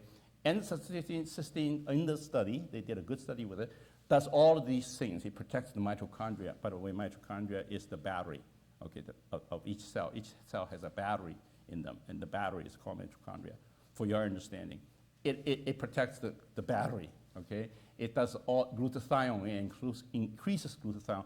Glutathione is the only most powerful antioxidant, probably you heard of this before, in your brain. Why does your brain need antioxidant? Because every breath you take, 40% of that goes to the brain. Do you know that 40% of every breath is used up, the oxygen, by your brain, and only 60% for everything below the neck? Okay, that's how fast the oxygen is burning in your brain. So people usually ask me, Dr. Chen, you're in anti-aging, longevity, and all that. How do you think you will die? I say, my brain. I think my brain will go first. Okay, and I think I was right, as I show you later on in my story, okay, if I didn't find out. Because the brain burns 40% of oxygen faster than any other part of the organ, so the brain's got to go first if you're healthy, right? So that's so glutathione, very important, and it comes from N-acetylcysteine. Your body makes glutathione from this amino acid that's on sale in Walmart, okay? And in this group, they studied the Parkinson's. And like I say, Parkinson's is similar to Alzheimer's, except I called it a roof with 16 holes instead of 32 or 36. Okay, it's got 16 holes. Same thing, they took Parkinson's patient and did N-acetylcysteine study on them. And they found out that N-acetylcysteine actually makes the brain cells regenerate in Petri dish in the laboratory and in human being. Okay, live human being. It does both. You put them in a Petri dish, it shows it can grow brain cells.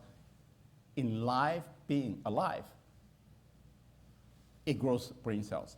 Proof, right? We want proof. Okay, I'll show you the proof. Here is the brain, left side, normal person, right side, Parkinson's. Okay, this is called DAT scan, dopamine transporter scan. So if you have or your loved one has Parkinson's, that doctor, your loved one, or you must have had by now a DAT scan. FDA approved, Medicare pays for it, okay? If your neurologist didn't do it, fire him. Absolutely deserve to be fired. It's that sinful not to have done the DAT. Because, why? Because it shows improvement. Your DAT scan done every year proves to you that you are going better and better and better, and total recovery is in the end. If DAT doesn't get better, if the DAT got worse year to year, fire this doctor. Get another one. That's how important it is, okay? So here's the DAT scan of a normal person on the left, abnormal person, Parkinson's person on the right, okay? All this, I show you all of this for a reason, for the ultimate slide that I just, wow, I love this one, okay? This is the reason I give you the introduction to the previous. On the top, you see the DAT scan, DAT scan of normal people. On the middle two brains, you see Parkinson's patient, less lit up, we call it that way. The bottom one intravenous shot of NAC. One intravenous shot changes the brain. Is that sinful or not if the doctor, neurologist of a Parkinson's patient not ordered this test and not putting the patient on NAC? And if you are dementia, you have dementia, early stage dementia, and you are not taking this supplement. Sinful, absolutely sinful, okay? So that's how impressive it is. That's what I meant by in vivo, meaning live person taking an NAC instantly changes the DAT scan.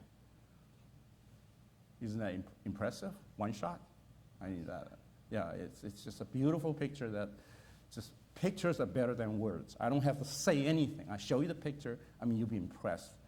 The power of NAC and what it does to the brain, yes? You said intravenous, so does that mean taking it orally? No. This test was done one shot to prove that it changes the picture. It can into the vein. Right. Yeah. You took it orally? No, it's taken orally, of course. I mean, you know, we will take it orally. Yeah. But this test was done with one shot to the vein, which in 5 seconds goes to the brain, and see if there's a change immediately. And immediately you see the change, and that's how impressive it is.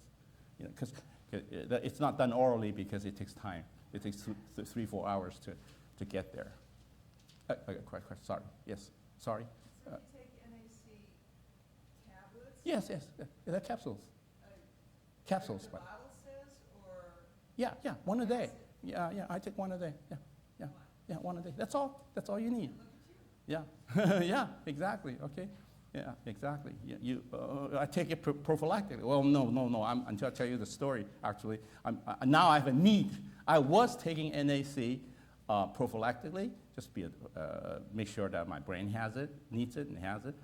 But now I need it, okay, because I have beginning of Alzheimer's, okay? I call it, for lack of a better word, and I'll tell you a story later on how I discovered it. We, in the office, will do the MOCA test, which is right in your brochure. SAGE test is anytime you can call the office, they'll send you a SAGE test, 5 versions, and you can do it. It's fun. Test the reverse digits, something you can do at home. 7 digits is pass, less than 7 is fail. Verbal memory, 5 words in 5 minutes, okay? And you can't recall, you fail. Any one of these, you got to see a neurologist. And as you get better, between now and August, you're already on your way to recovery. Okay, August meaning see if you make an appointment with Dr. Bretson, you know. So, The End of Alzheimer's, that's his book. Dr. Bretson's book will come out August, published by Random House. Okay, it says the title of the book, The End of Alzheimer's. I'd like to see a show of hands, if I may ask, how many of you think this word, end, means cure? Oh, majority. How many of you think that this word end, just a treatment? Anybody? None. Good.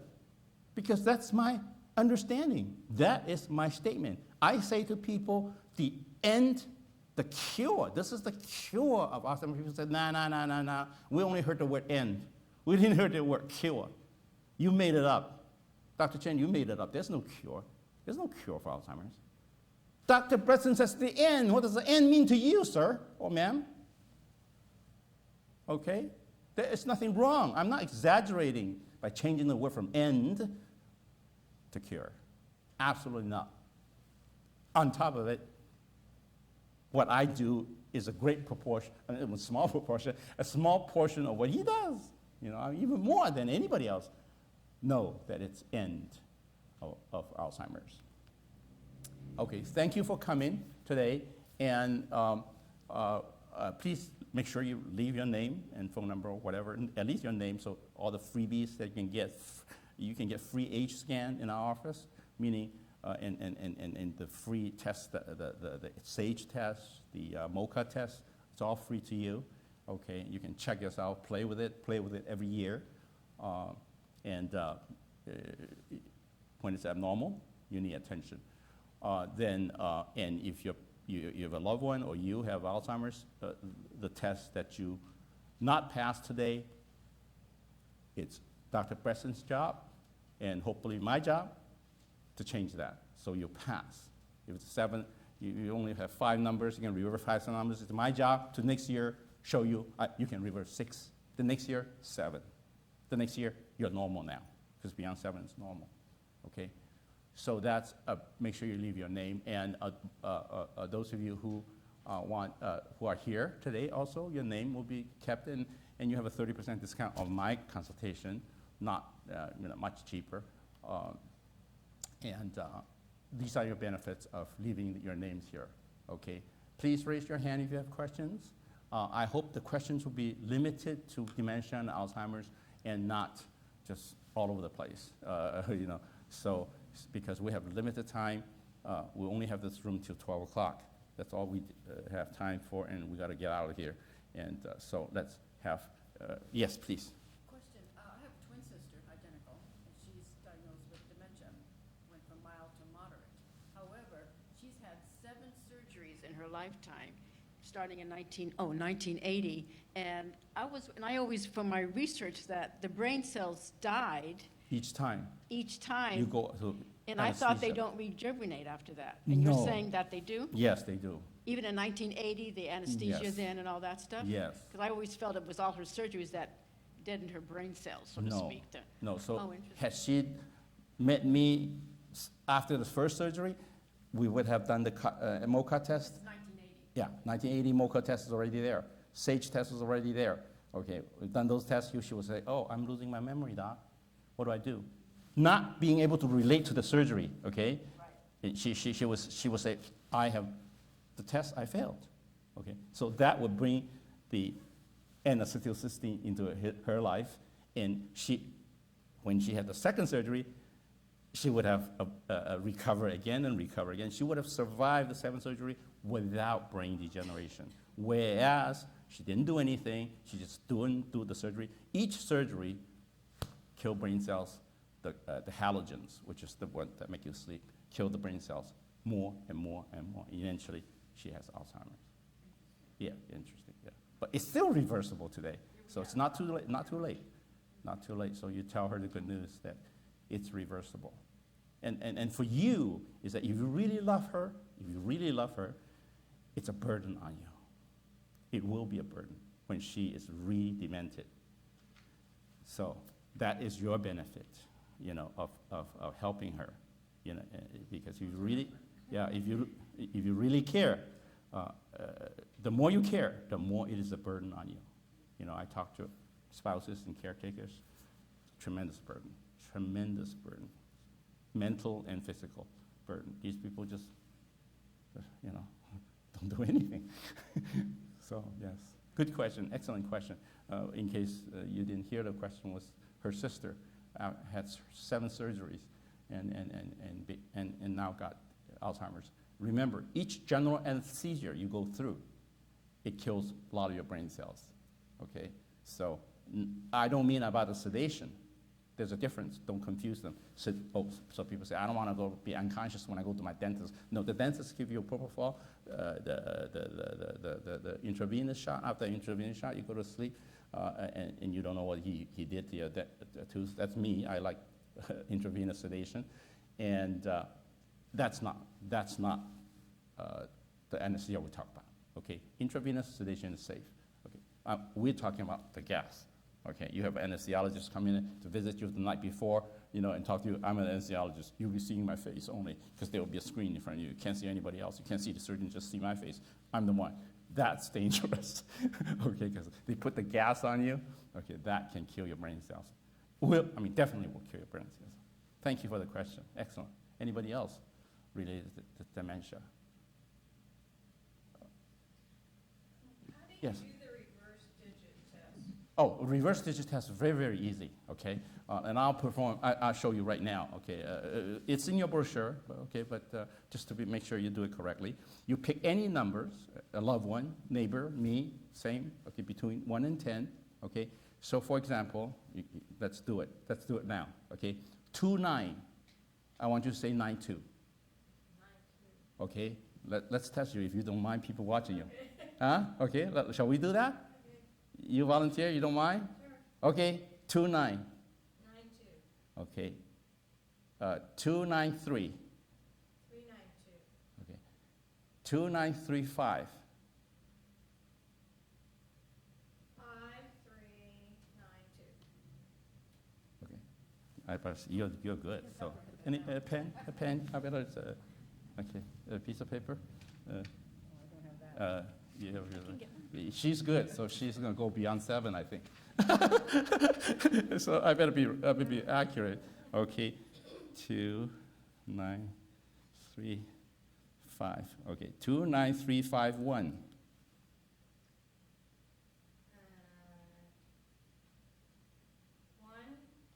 5, 9, 3, 2. See how she made a mistake? Okay? You can 3 times. I'm very generous. You can 3 times be wrong before I fail you. Okay? Repeat again, okay? Pay attention. Okay? 2, 9, 3, 5, 1. 1, 5, 3, 9, 2. Good, you passed. 2, 9, 3, 5, 1, 4. 4, 1,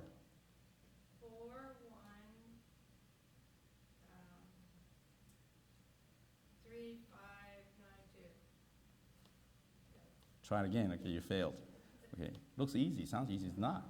Again, repeat. Okay, pay attention. Slowly, no rush.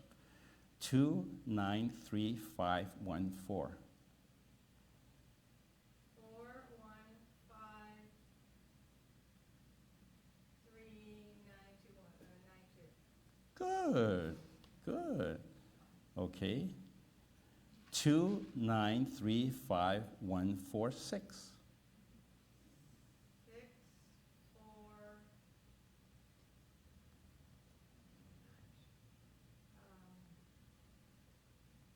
5, 3, 9, 2. Wrong, okay. So I'll give you 3 times you can fail, no problem, okay? So again, try again. 2, 9, 3, 5, 1, 4, 6. 6, 4, 1, 9. Don't try. You already failed. So you already failed, okay? Last time, you see that? 7 numbers was the magic, isn't it? I said that way early, right? By the way, it's normal. You passed 7, okay? So don't be embarrassed. You are fine. But you can't get to 8. Isn't that funny? Isn't that strange? Science is very strange. Try it again. Don't feel bad. You passed already, okay? But you fail at the 8th. Just one more, your brain can't handle it. Isn't that something? Is that impressive? When you see a test like that? Again, one last time. 2, 9, 3, 5, 1, 4, 6. 6,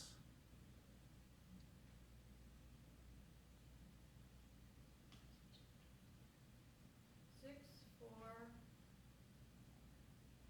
1,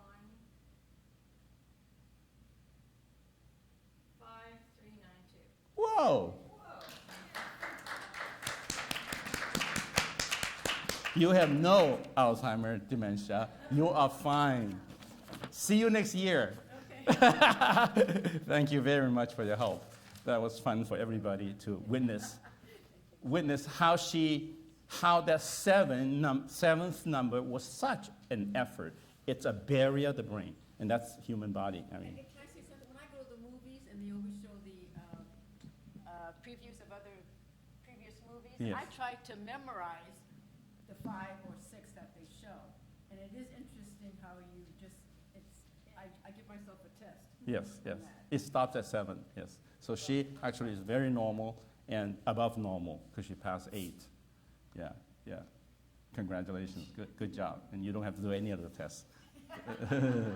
Yeah, yes, yes. Are there people out there that just flat out their brain doesn't work that way? Yes, yes, yes, correct. The question was if the brain just worked that way? Absolutely, yeah, absolutely, yes. Yeah, that's how they developed the MOCA test and the SAGE test. They cannot make it so hard that only a genius can pass, because that's not average. The MOCA test and the SAGE test that we have in the office for you anytime free to do is exactly the 7-number reverse. You know, is typical and ordinary people. When I talk about 7, it's average. When you're 6, you're sick. You are ill. And only people like her, 8, see you next year, you know, fine. If you plug one of the 36 holes, is it possible that they will become unplugged at some time in the future? Absolutely. Give you an example. Excellent question. Did everybody hear the question? Okay. Let me repeat the question. If your conditions, one of the holes, and you found one hole in the 36 holes, you plug that hole completely successfully, plug that hole, and can it recur? Absolutely. Example, leaky gut. This lady knows that.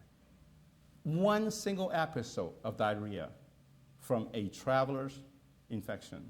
You went to Mexico, you went to Egypt, Amazon, and you got a diarrhea. That diarrhea alone can cause leaky gut. Okay, how? Because that bug gets into your intestine, that's why you have diarrhea, right? Okay, so you went home and came back and you saw your internist, and the internist put you on antibiotics for 7 days, or do a stool test. Like me, I would even do a stool test and find out what it is, give you antibiotics 7 days, you're fine. You think you're fine. Unbeknownst to you and me, if we don't recheck it, is that bug, just majority of it got killed. Still one mama alive. That mama now hides in your intestine and live for a long time. And they bite your intestinal wall, causing the defect on your wall and the leaky gut. Number one. Number two, during this period of diarrhea, your good bacteria, you lost your good bacteria to protect you. Only women, you girls, know about your vagina and vaginitis. Every time you take antibiotics in your younger days, you get vaginitis. Why? Because the antibiotics kill the good bacteria, the lactobacillus in your vagina, and you become infected. So that's why a lot of women say, I don't want antibiotics. Right? Yeah, no. Okay, because antibiotics cause vaginitis, because it kills the good bacteria that protect the vagina. And same thing in the intestine. Okay, so when you take your antibiotics, when you are having diarrhea, you lose all your good bacteria that protect you. Afterwards, you get a dysbiosis. We got a dysbiosis, meaning the bad bacteria, besides the one that give you the diarrhea, now overcome and becomes the major citizens of your intestinal country. And so you have what we call a dysbiosis, meaning your balance, your bad bacteria, more than your good bacteria. And that condition, you won't know. That's why leaky gut is so important to diagnose and find out. You have no symptoms. You live on happily for the next 20 years, except the toxins get into your brain, okay, and then cause you the Alzheimer's. Absolutely. Absolutely can recur. Many of the things can recur.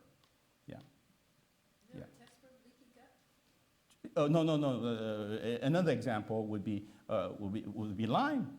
See, if you got cured, for example. Me. I haven't told you my story. Okay, so let me tell you my story. Okay, and you can get that. So assume I had Alzheimer's before. Okay, and assume that I've been cured 100%.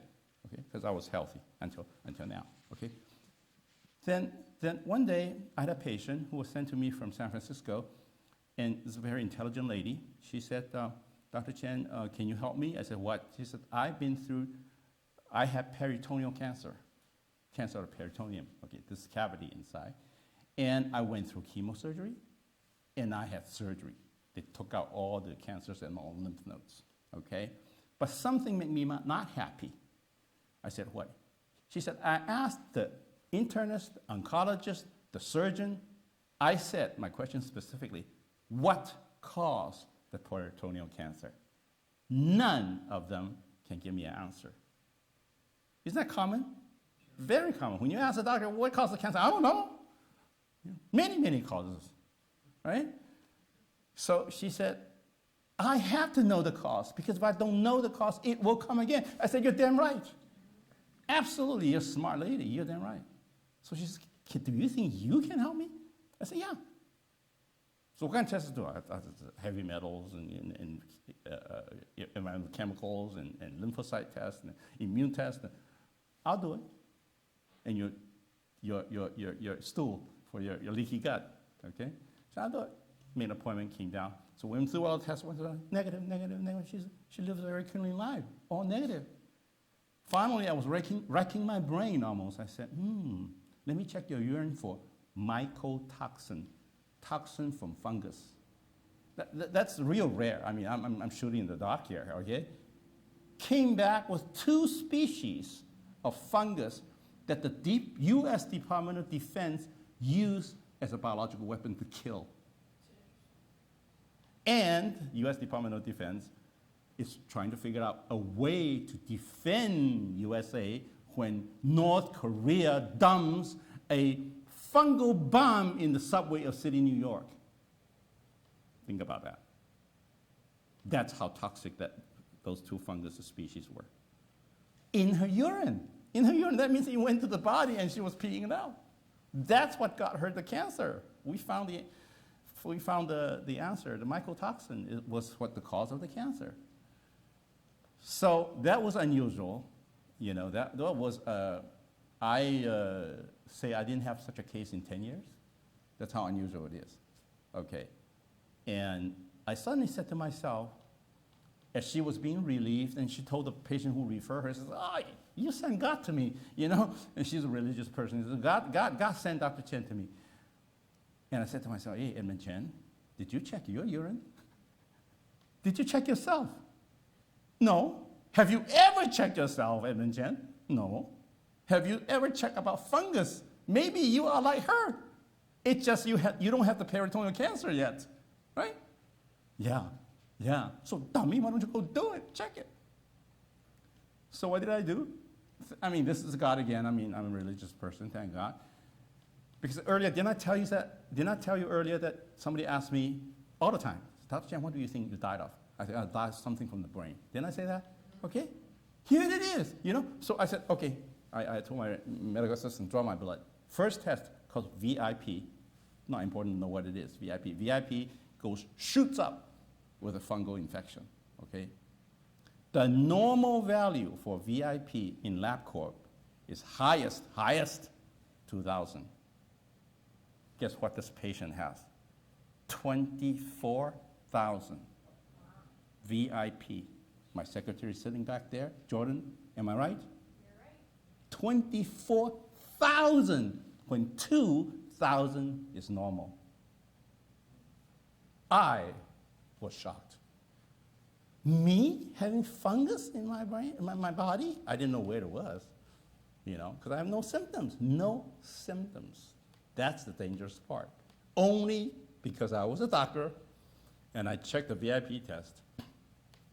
So what I did do, I did any investigator would do, you know, check because our office is FDA standard, you know, they clean the vents every 6 months. Okay, that's the FDA requirement. So our office vent is cleaned every 6 months. So I thought to myself, okay, first place of mold is my home, actually, and not the office. Edmund Chen, ask yourself a question. Did you ever clean the air ducts in your house? Not since I bought it in 1997. You better go check it. So I went and have it checked. Oh, my God. The guy took the air vents from the floor, took the air vents from the top, show it to me. I said, stop showing to me. It's got all kinds of spiders and dead cockroaches, and oh God, not to mention mold. Not to mention even mold. So I knew that's where it came from my house. And it was causing me illness that I don't even know.